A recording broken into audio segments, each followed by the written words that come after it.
Ooh, I love it here, but I wonder if you're like me and you get anxiety too because you want everything in the whole store. I'm shopping here for my next giveaway, so I hope you subscribe to me. There is just there is just too much good stuff. Hi, it's Dia. Today I'm going to do a weird experiment using this picture from my coloring book, The Buns, a candle, and almost every set of colored pencils that I have. In one of my last videos, I mentioned a trick that I used to do when I was a teenager, where I used to light a lighter and then put my Maybelline black eyeliner in the flame because it made the makeup, it made that pencil, what would you call that? Not lead. It made the eyeliner part of it super soft and creamy. So I thought, wouldn't that be cool to do that with colored pencils and see if it worked? So the first one I tried was with polychromos. Now, I wasn't thinking in the beginning that these were oil-based, and it was very interesting because it didn't really change the texture that much. It did make it a little bit darker, as you can see on the bottom, because I'm putting the very tip of the pencil very quickly under the flame. Like this.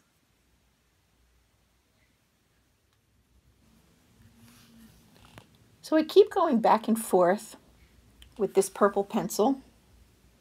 Let me see what color that is for you. That is blue violet. And yes, it does make it a little tiny bit softer, but it also leaves a little bit of like burnt pieces. I can't quite call it ash, but it leaves some kind of dusty residue that normally isn't there when I use polychromos pencils without burning them first. So I thought, since I wasn't getting that much of a result, that I would leave the pencil tip in the flame a little bit longer.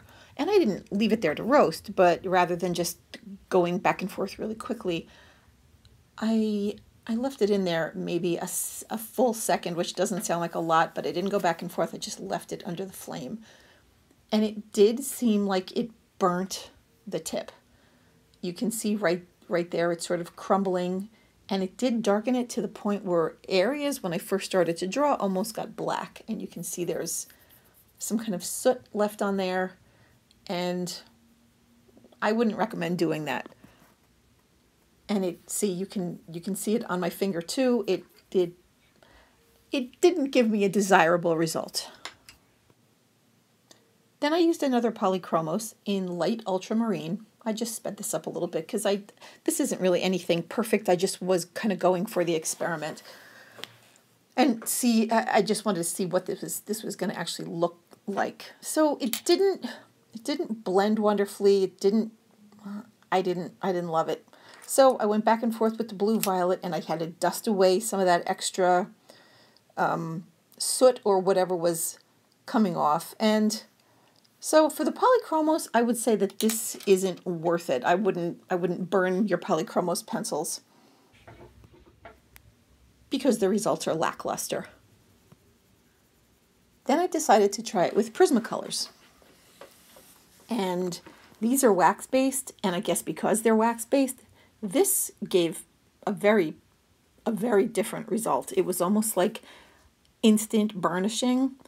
It made them very, very soft, very creamy, and it actually felt very much like that eyeliner trick I did when I was a kid. When you normally draw with colored pencils, you can hear that scratch noise going back and forth.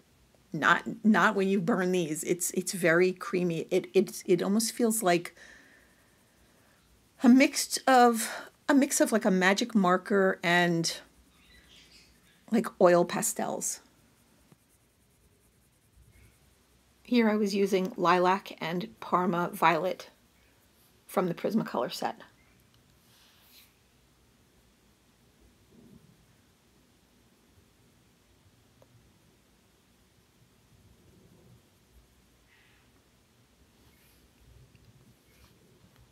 I don't think I would have used these colors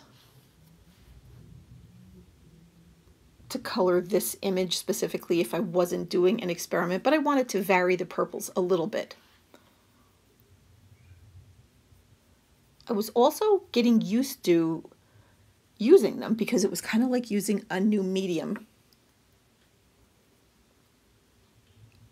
I might do another experiment, possibly doing water or something shiny, because it does give a different effect. I'm not quite sure a flower or petals was exactly the right thing to pick, but you know what? It was an experiment. I figured I'd give it a whirl. Now I'm using a Bayland pencil, the Premier Deluxe set. This is a light lilac color. These are also, I would say, relatively creamy, somewhere kind of between the Prismas and the Polys. And I would say this also changed the texture quite a bit when I burnt the tip with the candle. It made it look very smooth, and that was really nice to work with. You can see it was a nice part of the experiment also. Now this color, I think this was a Caran d'Ache. Let me see. Yep, this is a Pablo pencil, and this is mauve.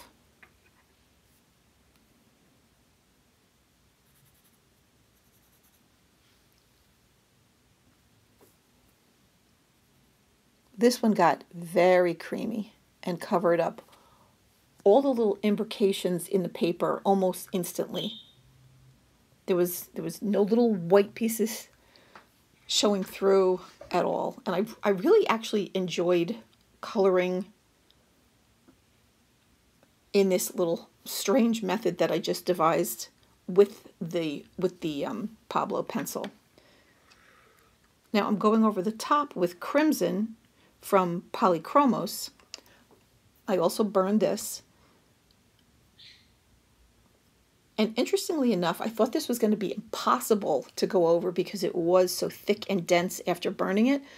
But if you burn it and then go over the top again, no problem. It's almost like using ink on the top of it or a magic marker. I had really, really good results. As you can see, the differences in the color weren't that extreme. That was actually a Prismacolor.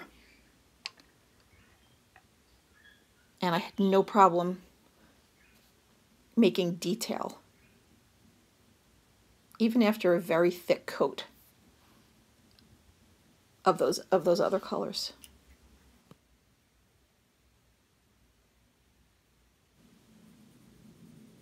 Now I heated up some Guanghui greens to see how they would react, and there was a big difference. They really melted nicely, and they covered quite a bit. I used number 142, number 78, and number 166. Now, as you can see, they became a little bit brittle, and they seem to crack a little bit easier. I've never really had that much cracking with these pencils before, but once I heated it up, the very fine point, it was very sharp, but I think it became a little bit more delicate. Now I used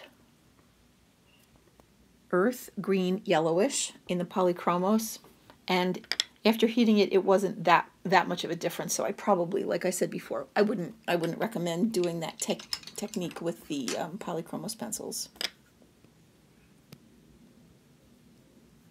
Now I wanted to see if the white pencil was going to blend it further, and it actually did.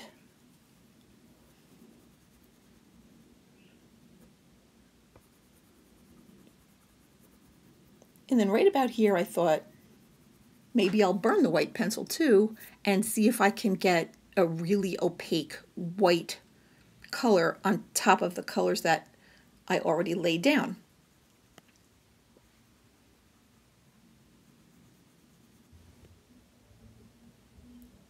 Then I grabbed number 4 from the Guanghui set, just to add some dimension and to see if I could actually put a lighter color over this. And as you can see, I could.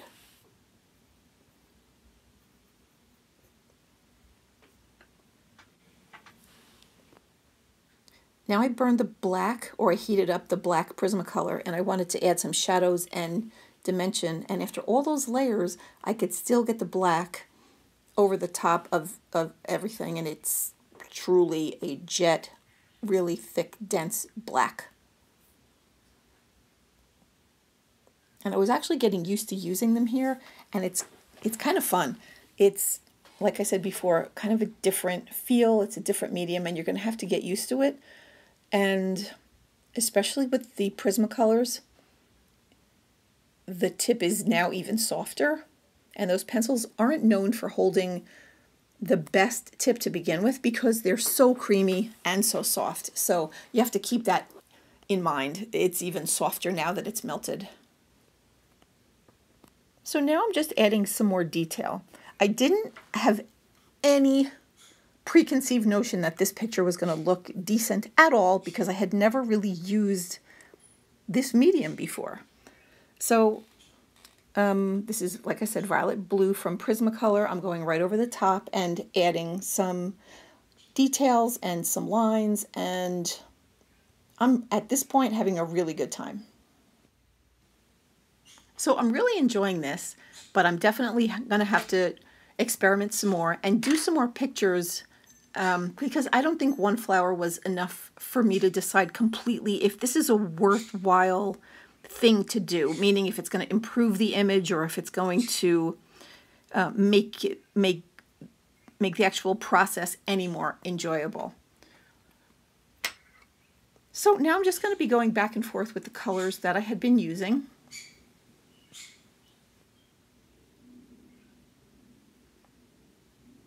And try to add some detail to the green areas. And it worked. It went right over the top. So heating it up definitely does do something, especially with the Prismacolors. That was cobalt turquoise.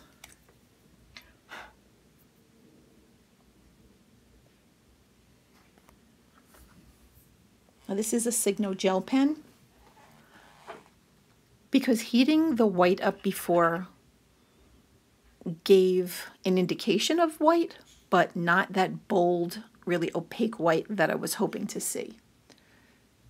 But the Signo pen did go over the top, so I added some highlights. Especially at the very tippy top of those petals. And then I put less as I went down toward the bottom because there was, first of all, a curve, and second of all, that would be where the shadows would begin.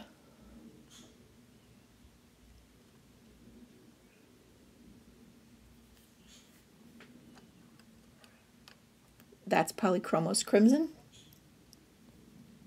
I'm adding more detail, mostly lines,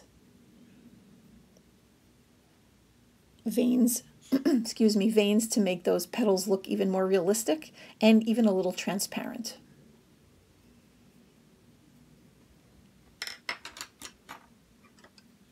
I would recommend not burning it first if you want super, super fine lines.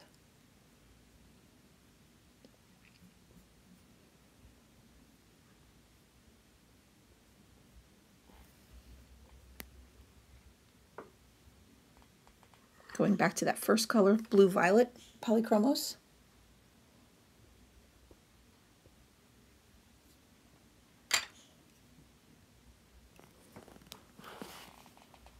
Some more crimson.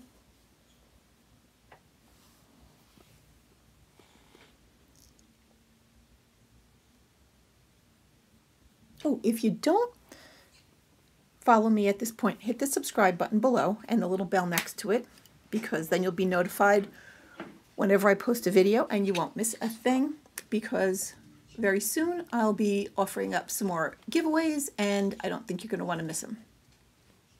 So I thought I was going to finish there, and then I thought, let me heat up the black Prismacolor pencil again, because first of all, it's so jet black to begin with.